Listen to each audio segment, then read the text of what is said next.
Bapa kami dalam kerajaan surga, terima kasih Tuhan untuk kebaikan-Mu. Kami mengucap syukur. Tolong kami Bapa agar hanya suara-Mu yang kami nantikan dalam hidup kami. Kami mau memulai sesi kami malam ini. Kami mohon Roh Kudus-Mu untuk memimpin kami sepanjang sesi ini. Kiranya urapan mengalir atas kami, hingga kami dapat mengerti, memahami kebenaran-Mu Bapa. Ini doa kami, dalam nama Tuhan Yesus kami berdoa. Haleluya, amin. Amin, amin. Salam, mungkin Ya, ada teman-teman shalom. yang baru masuk ya. Kita langsung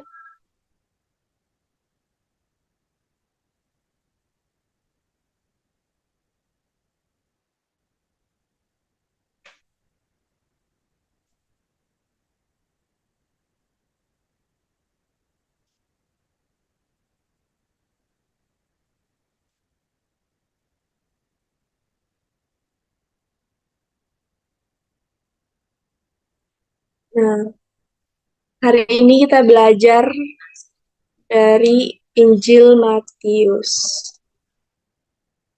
Nah, sebelum itu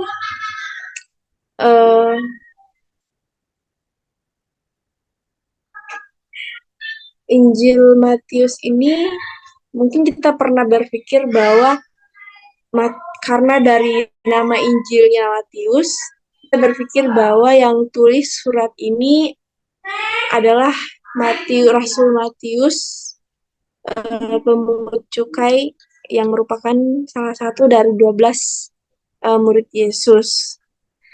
Tetapi kalau dilihat dari beberapa ahli yang menjelaskan mengenai Matius ini, justru ada yang berpendapat bahwa penulis dari Injil Matius ini bukan Matius pemungut cukai, tetapi orang Kristen Yahudi yang benar-benar kerap dan kenal mengenai tentang agama Yahudi atau agama Musa. Sehingga kita lihat dalam Injil Matius pasal 1 dimulai dengan silsilah Yesus yang dimulai dari Abraham sampai Yesus. Nah, itu tidak mudah. Pasti silsilah itu menunjukkan bahwa orang yang menulis Injil Matius ini adalah orang yang benar-benar paham mengenai Yahudi. Nah, kita lanjut.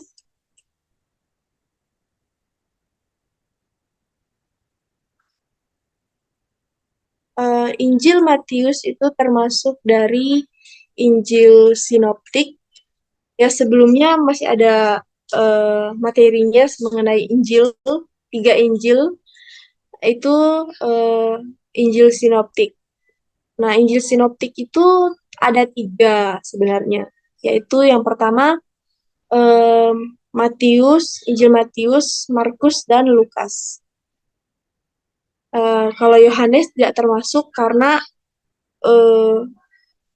dari segi isi dari Injil itu berbeda dengan ketiga Injil ini, yaitu Matius, Markus, dan Lukas. Apa sih sinoptik itu? Nah, sinoptik itu berasal dari kata optik, yaitu yang berkaitan dengan melihat. Nah, jadi sinoptik itu melihat hal yang sama. Nah, kita tahu bahwa isi dari Injil Matius dan Markus dan Lukas itu memiliki topik yang sama mengenai pelayanan Yesus. Nah, itu yang termasuk Injil Sinoptik. Sekarang kita akan masuk dalam penulis. Nah, ini yang masih menjadi perdebatan para ahli Perjanjian Baru ya. Kalau secara akademik itu makanya saya gunakan citasi kayak dari pendapat Gundry. Jadi jangan fokus ke sini ya, tapi kita bakal fokus ke materinya. Kalau dalam penulis menurut ahli dari Gundry mengatakan bahwa seorang ahli teolog terkemuka mengatakan penulis Injil Matius tidak memiliki identitas yang pasti. Para ahli modern biasanya menyangkal bahwa Rasul Matius menulis Injil dengan menggunakan namanya, mengikuti saksi Papias dan Sumberki. Beberapa berpendapat bahwa Rasul Matius menulis dan bahwa namanya menjadi secara keliru dilekatkan pada Injil pertama Matius yang sekarang ini. Karena penulis Injil yang tidak dikenal ini menggunakan begitu banyak sumber ki. Nah, sumber ki di sini itu adalah sumber yang kalau dalam bahasa kita saat ini tuh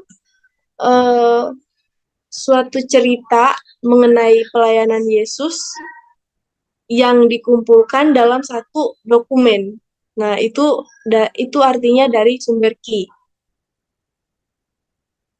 Nah, kalau dari menurut Gundry mengatakan bahwa Injil Matius ini anonim, artinya tidak diketahui siapa yang menulis surat ini. Lalu kita masuk ke De Silva, seorang ahli Perjanjian Baru, menambahkan sudut pandang baru dalam perdebatan ini. Dia mengatakan bahwa meskipun secara tradisional Injil Matius disangkutkan kepada salah satu dari 12 rasul, yaitu Rasul Matius sendiri. Bukti internal yang mendukung pernyataan ini masih lemah. Ada pendapat bahwa penulis sebenarnya bisa jadi adalah seorang Kristen Yahudi, orang Kristen Yahudi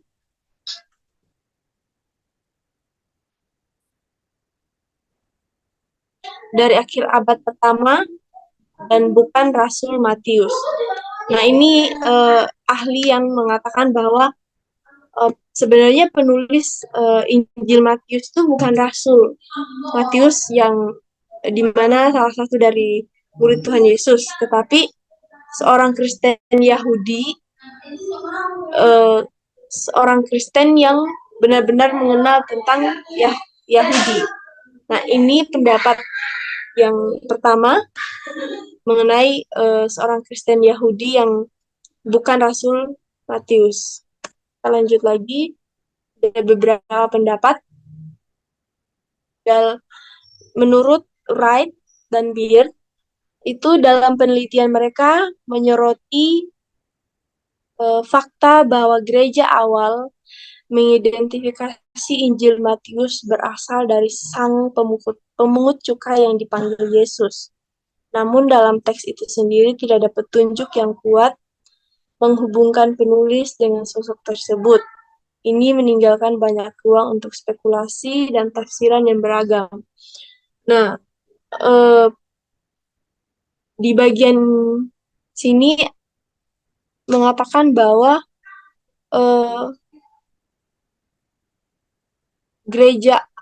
menyatakan bahwa gereja awal, yaitu dalam Kisah Para Rasul, yang gereja awal itu di Antioquia, itu mengatakan bahwa yang menulisnya itu adalah Matius sang pemungut cukai. Namun kalau kita lihat di dalam Injil Matius tidak ada identitas mengenai penulis dari kitab ini, tidak sama dengan surat-surat Paulus dari Roma sampai Timotius. itu dituliskan dari Paulus kepada jemaat ABC gitu. Kalau yang Injil Matius itu tidak diketahui, tidak ada bukti internal di dalam Alkitab yang menguatkan pendapat dari para ahli. Jadi kalau kita baca lanjut lagi dalam pendapat yang satu, menurut Powell, penulis Injil Matius adalah seorang Kristen Yahudi. Nah, ini salah satu pendapat juga yang sama dengan yang tadi, bahwa penulisnya itu adalah seorang Kristen Yahudi yang tidak dikenal. Jadi, kemungkinan besar menulis kitab ini di Antioquia atau kota Romawi yang serupa beberapa waktu setelah kehancuran Bait Suci Yerusalem. Nah, eh, pendapat para ahli ini eh, tidak bisa kita langsung eh, memutuskan bahwa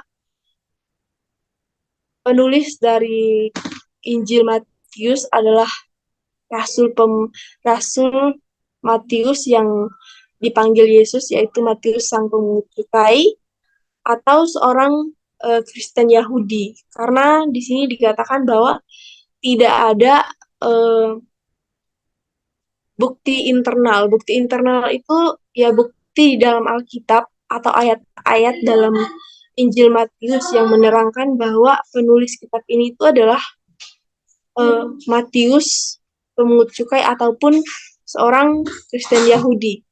Jadi setelah membaca beberapa literasi, banyak yang memutuskan bahwa Injil Matius itu anonim, tidak ada nama, tanpa nama, penulisnya tanpa nama, tidak diketahui secara pasti, dan sampai sekarang itu menjadi perdebatan eh, hanya untuk memutuskan penulis dari Injil Matius saja menjadi perdebatan. Dan bukan hanya itu saja, juga berlanjut sampai kepada penerima. Dan yang akan kita belajar sebentar sampai kepada penerima. Nah, ini penerima dari Injil Matius. Jadi kita berpikir bahwa Injil Matius itu ditulis ya untuk orang Kristen pada saat ini, tetapi pada awalnya eh, Injil Matius itu menurut, ya kembali lagi, setiap pendapat yang diutarakan selalu karena uh, dalam Injil Matius itu tidak ditemukan bukti internal atau ayat-ayat yang menerangkan mengenai penulis penerima dari Injil ini, sehingga kita harus menguatkan sehingga pendapat saya kuatkan dengan pendapat para ahli gitu. Nah, yang pertama di sini, Matius menulis Injilnya untuk gereja baru. Nah, gereja baru ini yang ada di Kisah Para Rasul yang awal mula disebut Kristen, yaitu di Antioquia, yang dianggap sebagai bangsa pilihan yang menggantikan Israel. Ini menandai awal dari periode penting dalam sejarah Kristen. Nah, ini Injil Matius ini ditulis untuk gereja baru, yaitu awal mula disebut gereja Kristen, yaitu yang di Antioquia dalam Kisah Para Rasul Para Rasul 20 enggak, ya. 26.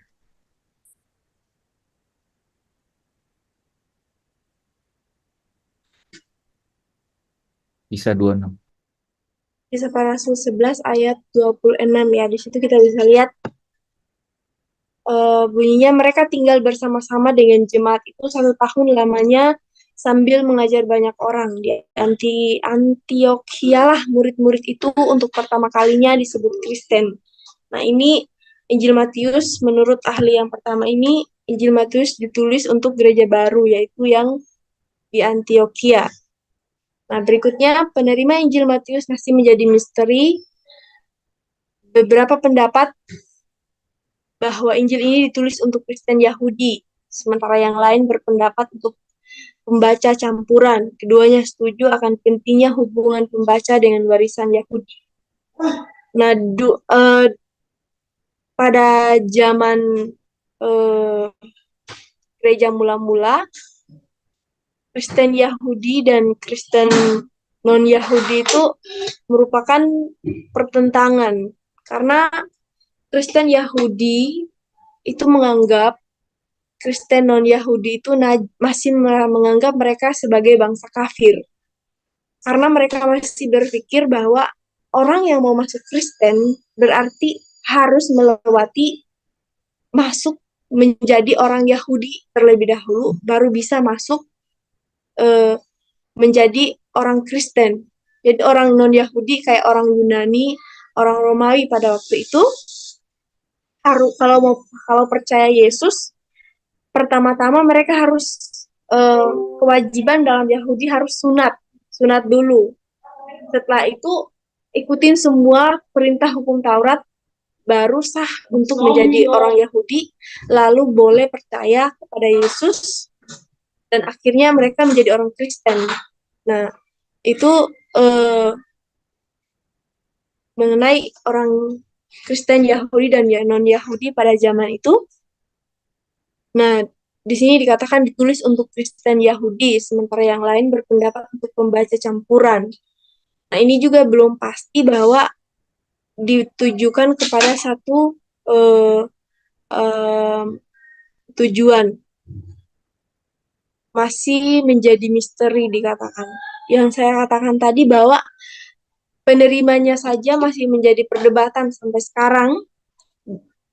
Penulisnya, dan berlanjut sampai kepada penerimanya.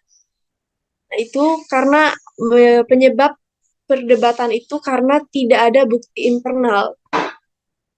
Di Injil Matius tidak ada ayat yang menjelaskan mengenai penerima dan penulis dari Injil ini, sehingga menimbulkan perdebatan yang tidak berakhir sampai sekarang.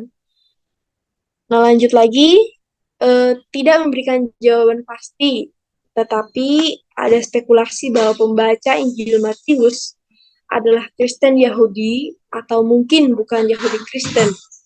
Meskipun berbagai pandangan disajikan, tidak ada kesimpulan yang tegas. Nah, dari beberapa ahli sudah mengatakan bahwa tidak ada pandangan atau pendapat yang pasti mengenai penerima.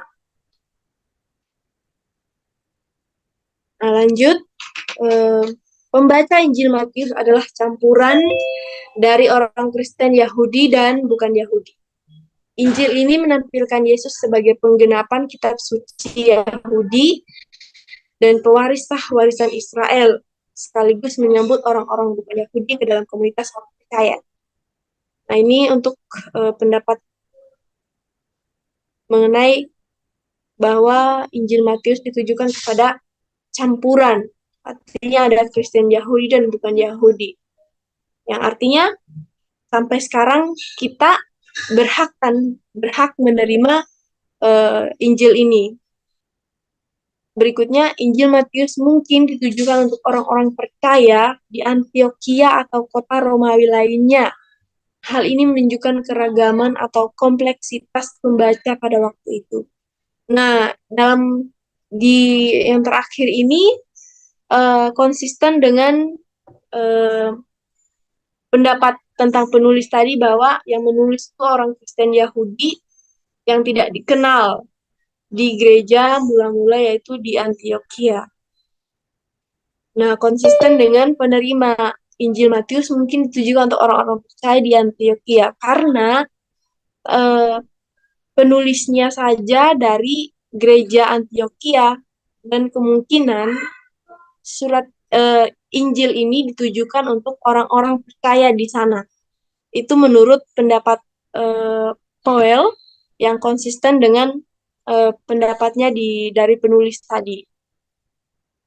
Tetapi kembali lagi dari berbagai sumber yang saya baca, tidak ada juga yang memutuskan bahwa inilah penerimanya gitu. Tidak ada yang memutuskan bahwa pandangan inilah yang yang diputuskan bahwa penerimanya misalnya orang Kristen Yahudi atau orang percaya di Antioquia, tidak ada yang menjelaskan secara pasti. Semua masih dalam masa perdebatan sampai sekarang. Jadi, tetapi kalau dilihat dari secara logika, secara logis ya, em, tadi dikatakan kalau dilihat dari sumber tadi yang saya jelaskan, sumber key, itu kan susunan dokumen eh, seperti kesaksian dari seseorang mengenai kehidupan Yesus yang ditulis dalam satu dokumen. Nah, itu tuh tidak mungkin orang yang tidak bersama dengan Yesus menulis hal itu. Nah, jadi menurut saya setelah sekian membaca beberapa sumber, saya memutuskan bahwa em, penulisnya itu ya Rasul Rasul Matius, yaitu Matius pemungut cukai yang dipanggil Yesus, dan penerimanya seperti yang dijelaskan tadi eh, untuk orang Kristen Yahudi dan bukan Yahudi, artinya campuran yang akhirnya bukan cuma orang Yahudi saja yang mendengarkan atau bisa membaca firman ini, Injil ini, tetapi sampai kepada kita yang bukan orang Yahudi sampai saat ini. Jadi itu yang menjadi putusan menurut saya, karena dari para ahli tidak ada yang memutuskan bahwa penulisnya ini atau penerimanya ini secara tegas. Nah, itu eh, keputusan bahwa penulisnya kemungkinan karena tidak ada bukti internal, jadi ini masih spekulasi, tapi menurut saya yaitu Rasul eh, Matius, yaitu Matius pemungut cukai yang dipanggil Yesus, dan penerimanya adalah campuran, yaitu orang Kristen Yahudi dan bukan Yahudi. Nah, itu penulis dan penerima dari Injil Matius. Kita lanjut, latar belakang. Latar belakang dari penulisan. Susunan redaksi dari pengajaran Yesus, isi yang sangat etis dan penekanannya pada pemuritan telah mengarah pada pandangan bahwa Matius menulis Injilnya untuk memberikan panduan bagi para petobat baru atau panduan skolastik bagi para pemimpin gereja, dan bahwa ia merancang Injilnya untuk pembacaan liturgis dan homiletis dalam ibadah-ibadah gereja mula-mula. Tapi Injil memberikan kesan yang jauh lebih kuat bahwa Injil ini ditulis untuk menguatkan orang Kristen Yahudi dalam penderitaan penganiayaan mereka, untuk memperingatkan mereka terhadap kelalaian dan kemurtatan, dan untuk mendorong mereka untuk menggunakan penganiayaan mereka sebagai kesempatan untuk penginjilan kepada semua bangsa. Nah, ini latar belakang kenapa sih Injil Matius itu ditulis. Yaitu di sini dikatakan memberikan panduan bagi para petobat baru, yaitu eh, pada saat gereja mula-mula, dan menguatkan orang Kristen Yahudi dalam penderitaan penganiayaan. Kita tahu bahwa orang Kristen pada mulanya itu adalah yang mereka hadapi bukanlah penderitaan secara rohani, tetapi penderitaan secara jasmani, secara fisik. Benar-benar penderitaan itu yang mereka alami itu, penganiayaan yang mereka alami itu benar-benar secara fisik. Nah, itu Injil ini ditulis untuk menguatkan orang Kristen mula-mula pada waktu itu. Nah, itu latar belakang kenapa Injil Matius ditulis. Yang walaupun dalam kalau kita ambil dari uh, secara rohaninya, Injil ini ditulis ya untuk memberitakan kabar baik kepada seluruh dunia, seluruh bumi. Jadi walaupun pengertian kita secara rohani seperti itu, tapi sebenarnya uh, Injil ini ditulis kepada orang-orang Kristen mula-mula yang menghadapi penderitaan, penganiayaan secara fisik. Karena kemungkinan saja penderitaan yang mereka alami itu membuat mereka murtad. Karena itu juga pun tertulis jelas dalam surat-surat Paulus. Jadi mungkin itu nanti baru dibahas, tapi saya singgung karena ini berkaitan dengan penganiayaan. Jadi itu latar belakang kenapa Injil Matius itu ditulis. Lanjut. Nah, ini sumber Injil Matius.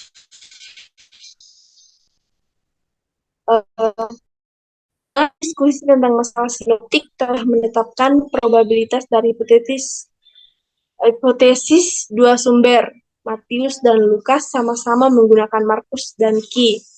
Nah, kalau kita lihat Injil Matius, topik-topik pembahasan dari Injil Matius selalu ada yang sama dengan Injil Lukas dan Injil Markus. Misalnya kelahiran Yesus muncul juga di Injil Markus.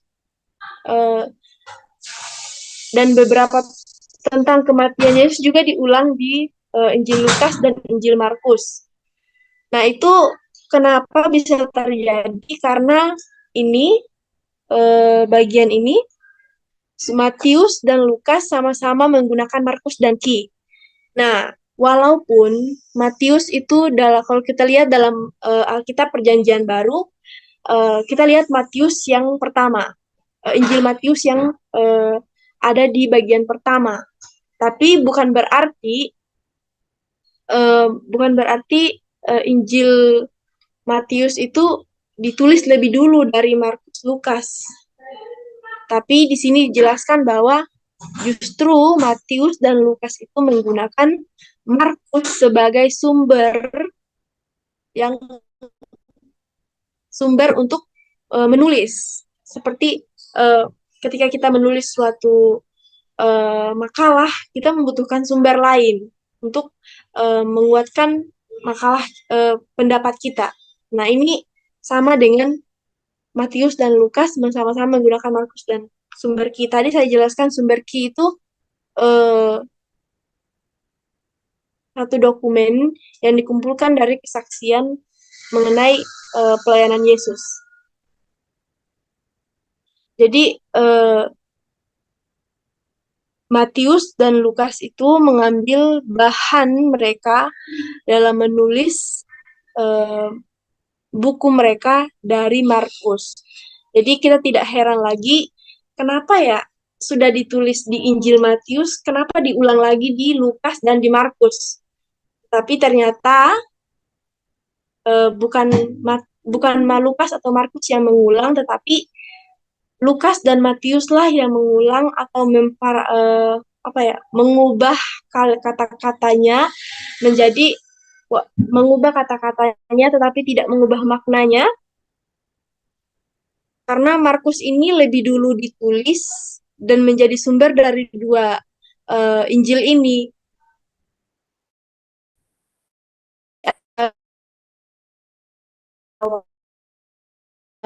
Materi mengenai teori sumber yang menjelaskan mengenai hal ini, mengenai Matius,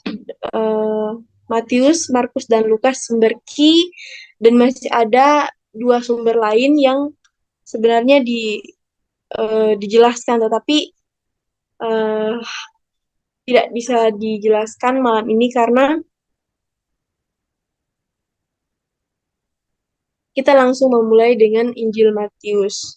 Tapi saya akan menyinggungnya di sini, dan ya, seperti yang saya katakan tadi, kesamaan dalam dalam ketiga Injil itu bukan berarti adanya kekeliruan, tetapi memang sumber yang digunakan itu tiga Injil itu memang saling mengambil bahan-bahan untuk ditulis di dalam buku mereka. Nah, itu sumber Injil Matius, yaitu Markus dan Lukas. Kita lanjut.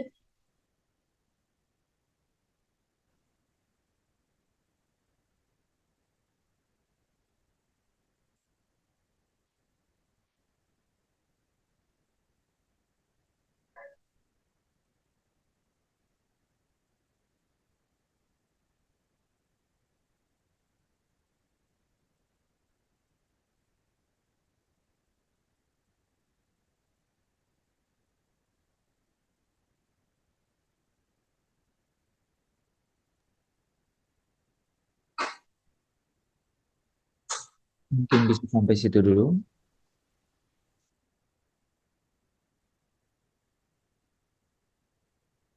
Oke, ternyata materinya udah selesai. Yang bagian eh, masih ada hal yang perlu dijelaskan, tapi saya belum susun. Dan mungkin hari Senin depan baru saya lanjutkan lagi. Sebelum dan kita akan adakan kuis mengenai materi yang sudah saya jelaskan tadi. Sebelum itu kita tutup dulu dalam doa. Kita berdoa. Bapak, kami mengucap syukur, terima kasih untuk tuntunan penyertaan-Mu untuk sesi kami malam ini. Terima kasih untuk hikmat, pengertian yang Engkau limpahkan pada kami sehingga kami dapat mengerti, memahami kebenaran-Mu. Bapak, kami akan mengakhiri sesi kami malam ini. Kami hamba berhenti berbicara, namun Roh Kudus yang akan terus berbicara menyatakan kebenaran-Mu dalam kehidupan kami hari lepas hari. Kami akan memulai kuis, Engkau memberikan kami hikmat agar kami dapat mengerjakannya sesuai dengan kehendak-Mu. Ampuni kami Bapa, di dalam nama Tuhan Yesus kami telah berdoa. Amin.